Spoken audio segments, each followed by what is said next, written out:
Welcome to the Daily Jerry Anderson podcast. I was reading in the paper yesterday. Yes. Could you speak a wee bit quicker, please? No, an hour and a half to kill. I know, but that's not the question of killing the hour and a half. It's a question of becoming interesting. What are some... go ahead. But it's about you. What? It just shows you how advanced you were. Tell me how what. far ahead of the pack you were. Or the posse, perhaps. You know. In what way? It says that every man should get a garden shed. Yes. Did you see it? I know. Just in the paper yesterday. I saw it, yes. Did you see it? I didn't like to draw attention to it because I have a history of garden sheds. It prevents all sorts of medical problems. They reckon that it's ahead of us in later years. Mm-hmm. And a man going into his garden shed, and they also bringing in other men helps. Well, I've never thought that was a good idea. Yes, but some may do. I yes. think you might find it good. It helps to do a little planting. It does. I have always thought that a garden shed was necessary for my well-being, and people scoffed and they poo-pooed the idea. But I never faltered. I have my garden shed still, even today. You were the first man to have a shed. Indeed, yes. And people laughed and scoffed. They did, because they didn't think I'd be the type of person who would be interested in a garden shed. But I explained to them that it was. But your garden shed wasn't used for gardening. No, it wasn't. No. And your garden shed wasn't in the garden. No. It was down in Derry Quay. Indeed. It was used for extracurricular activities. And what I had in that garden shed was all that any bachelor needs. But you knew that all those years ago. I knew that. When would that have been? The late 60s? Absolutely. Yes. I was way ahead of the posse. You discovered the garden. You're the first man to discover the garden shed. Can I explain that to the people who don't understand what this means? Mm-hmm. There was a time in the... As a matter of fact, may I say this, and I hesitate to say it because it dates me. It was the early 60s. Oh, was it? It's like 50 years ago. No, seriously, that's how long it is ago. And but that would make you... Stop. Yes, it does. Don't do the math, please. Let them do it at home. Hopefully they have no A-level. You were working then, you see. Well... You were working... No, it's far later than that. 1965. Hold on a second. Let me find that's still no good. Let me find it respectable. I was being kind to you by saying it was the late 60s. No, okay. Let me find an acceptable year here. I think 69's a good year. No, it's not a good 68. year. No. I think 1966, World Cup year. No. The year before that, 1965. No, what does that make you? It makes me. Don't. In puberty. It makes me in puberty. I'm in puberty then. Let me explain what I mean. At that time, this was a very different country, and people had very different ways of passing the time, and people had very different ways of courting. People had very different ways of going out with women, going out with boys, going out with girls, whatever you prefer. And I know there are some of you who don't care one way or the other. There were different ways. For instance, there was nowhere you could go. There's nowhere you could go. I mean, there's nowhere you could go. I don't mean a toilet or anything. I mean, there was nowhere you could bring a young lady. You could go to the pictures, right? You only had your front room. Oh, I never... You hadn't got a front room? But I was only 16. Yeah, but you didn't have a front room? We had a front room, but you can't bring a... What do you mean, how do you know that? How do you know you'd know? We had a front... Of course we had a front room. Everybody has a front room. Yeah, but a front... Everybody has a front room. Yeah, but you couldn't have had a front room. Why couldn't I have had a front room? Why not? Because you lived up the stairs. But there's a front room upstairs. You can't have a front room up the stairs. Yes, you can. It's a sitting room. Janet? Janet says no. How does she know? What? You can't have a front room up the stairs. We had a front room upstairs. It was in the front of the house, but it was upstairs. The front, down below, was a shop. Yeah. You can't expect me to sit in the shop and light a fire, do you? Watch the TV, people in shopping. Which means you had no front room. I had a front room upstairs on the first floor, okay? But you couldn't bring... If you're 16 years old, you couldn't bring your girlfriend in. You couldn't. There was nowhere you could go. So all you could do was... You couldn't sneak people into your house? Of course not. Just because I had to go up the stairs. I know. That's why. Awful for you. I know, it was bad for me. So all I had to do was... I wasn't all that popular anyway. I'm not as handsome. I wasn't as handsome then as I am now. Yeah. I wasn't sexually attractive as I am now. Yes. But you see, what happened was that there was nowhere you could go. You could maybe bring a girl to the pictures. You could go for a walk. Did you ever babysit? Never babysitted, no. No, that was always a good one. Nobody ever trusted me with their baby. Anyway, you'd go for a walk, or you'd go to the pictures, and maybe you would go up a lane. Yeah. Do you know what I mean? Yeah, you'd find try and prise the girl's coat open. Mm-hmm. You get your face slapped. That kind of thing. Well, I got over all this because I was working in a company, a shipping company. It was my first job. and they gave me the keys to a little hut. Now, my job was to go down to all the boats in the quay, Derry City docks, and take down the names of all the men who were working and bring them back to the office and supply them to the man who made up their wages. Then he would decide what wages they would receive at the end of that week. It was a dull, pedestrian, mundane job. But they had to leave the people who were working on the docks had to leave their books somewhere central that I could go and collect them. There was a little wooden hut down by the quayside in a very dark little place. They left their hut, they left their books in there. I was given a key to this hut. I used to go down every morning, open the door, collect the books and bring them all down. And then at night, I'd bring the books down again. They didn't finish until about 6 o'clock, so there was no time for me to go back to the office. So they said, you may as well keep the key to that little hut yourself. Right? Yeah, I know. Move on. And in that hut was all that every bachelor needs. That's when I first realised that you don't need furniture when you're single. It's only when you're married you need sofas and TVs. Do you know what was in that hut? A bare light bulb. Yes. One chair. Yes. One table. Yes. And an single barred electric fire, I was told. 2 bars. Oh, luxury. I didn't like to switch them on at one time because there was a recession. Yeah. So what you could do at that particular time, you'd be going to the pictures with the young lady and you'd say, it's very early to go home. I know a place we can go. And they'd say, what do you mean? I said, I've got a hut down here.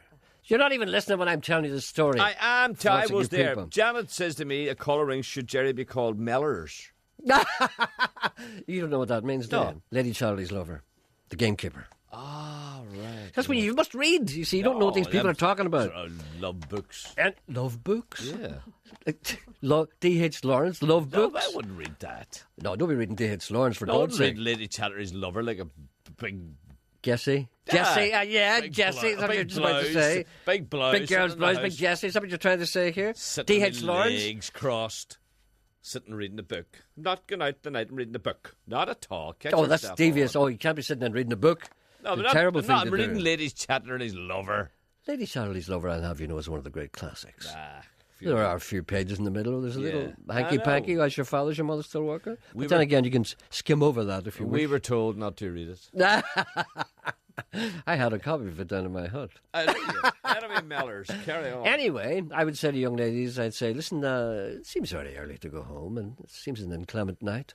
I said, as a matter of fact, I have a little place down here. And he says, what do you want? What do you mean? What do you mean? What do you mean? I said, I have a small apartment down here that I have the use of. And they say, what do you mean? I said, just down here. It's not too far away. Down the docks here. So I go down to the docks and I'd open the door. And say, what's here? And you put on the light. So once you put on the light, you see, you're not afraid anymore. Then you put on the heater. Then you'd sit her down in the chair. And then Was there a window in it? Yes, there was. Was there curtains? Yes, there were. There was a little thing you could pull over. And then you see, you'd sit her down in the chair and then you'd dance in front of her. drive her mad with desire, and then you'd put off the light and put on the other bar. Anyway, stop this talk. People out there will think there's something wrong with it. Dance in front of her. Well, you know, dance the 7 veils. Tantalise them. Anyway, listen, just goes to show you. Hold on, has this programme started yet? And by the way, well, that's what Colin in Belfast wants to know. Is it a repeat or is it live? Gentleman writes to me and he said, in Andersonstown, talking about courting. And isn't that an unusual? I don't know what to say. People say you're going out with somebody. Walking out. That's First World War, that is. People used to say, they're courting. You know? People don't say that anymore. Courting? People don't say. What do you say? Well, a person of 19, I was going to say, what do they say? Going out with her. Going out with her. Going out with them now. They're in relationships, James. Wise up. They don't say that. They're in a relationship. No, I think that's I'm in a relationship. No. Where are you going tonight? I'm going out with Tina. Her and I have a relationship. They don't say that. No, I think that's Janet. I didn't say it. Well, tell her to keep her neb out. I think they just go with one another. That's what I think. So, well, they do that anyway, don't they? In Andersonstown, we took the girls behind Grancia shops. Many's a good time we had. But sometimes, good point coming up here. I'm going to ask you about this. But sometimes it got a bit crowded, and you had to move over a bit with another couple beside you. But that was okay, because if you didn't... Never. Hold on. He said it got a bit crowded, but it was all right, because if you're inexperienced in the art of courting, you'd watch the person beside you and copy what they did. Oh, no, I don't believe that. Why not? at all. Why not? No. If you don't, imagine you're 15 or 16, right? The first time ever, you're behind the Grandshaw shops. A young lady, come on round here, and they come round, and you don't know what to do. And there's about half a dozen other couples. You want them to be there. No, you and then do you copy. not. But you can copy. But if the fella's getting on right, it's getting on okay, you could copy him. No, you'd watch. And they'd call the police. No, I remember. Come on. I remember, having little dens, having little places where you went, and it was your wee den, your wee doorway. What are you, some kind of a vixen? No, but where did do you you mean? go? All right, when you didn't have your wee garden shed, where did you go? I You tell me. always, Come on. always had my hut. Where? No, you didn't always have the hut. I had my hut right. since I was 16. No. I had it for 2 years and then I went away. Where did All you... the time I lived in Derrystoke, Londonderry, I had access to a hut. You had no girls round you. I know I hadn't. I've got them now, but No, no but good now. What I mean, in your area, where you lived, you wouldn't have been many girls. What do you mean there wouldn't have been many girls? Well, What, was it some kind of a monastery or something? No, but I just lived in an ordinary place with people living there. There were girls around me. you lived in the centre of the town. Yes, and everybody used to live in the centre of the city. Yeah, then. but the only girls around you were the girls with the plates of chips. You mean the hookers? Yes. Oh, what's wrong with them? I've never seen anything wrong with hookers. What I was brought up with hookers. How dare you? And what I'm saying to you is this: People think you didn't have a street. I had a street. No, you hadn't. I had a street with people living in it. You didn't have a street where you had played skipping or you. I played, did. You did I not. did. You played football and Just things. because the hooker stood on the top of it didn't make any difference. It was only at night. They stood What there. I'm saying is there They were in bed all day. houses. There were no houses. There were really. houses. There was the street that I lived in. See, this is very personal. I know. The street that I lived in, there were all shops, but people lived above the shops then in those days. You didn't see them. You didn't have a back lane. I know I didn't have a back Well, lane. that's the point that I'm trying to get to. That's why I needed a wooden hut. You'd know where to go. Exactly. Well, that's my That's point. my point too. But people had back lanes and people had certain doorways. Had you a doorway? I had a Is doorway. it still there? It is. Do you ever go up and look at it? Yeah, I do. Do you? Yeah. Do you ever go and put your hands around like that and pretend you? No. No, this was the door. This was the door that led to a factory. It was Anyway. a factory doorway. The slightly older you got, we're talking about behind the Grandshaw shops here in Aldersonstown. The slightly older you got, then you were permitted to join the courting club behind the gymnasium at the local Christian Brothers school. Oh, the Christian Brothers wouldn't like that. On the Glen Road, but the brothers caught on, you see, and fixed the hole in the fence when they climbed through. Brothers don't like that kind of carry on. Well, they said they didn't at that time. Right. Anyway, the good old, bad old days. I often wonder at David Beckham calling his children after the place they were conceived. For example, Brooklyn. Do you know that, don't you? Mm-hmm. And I can't recall any kids around our way being called Grandshaw shops. But anyway, do you know what I was thinking? If anybody's introduced to somebody called Wooden Hut Anderson. There's a man on one. Do you know the worst thing that ever happened to me? Speaking of courting, keep thinking of places to go. When I was in bands and stuff like that, I think I told this story before, but it's in my mind all the time. And it just goes to show you the things that can happen to you. We were in the Flamingo in Ballymena. Right. You know, many people will remember that. Lovely little girl, I met her afterwards. And we went for a little walk, a little girl from Ballymena. I remember her name now, but I won't give her name because it might embarrass her.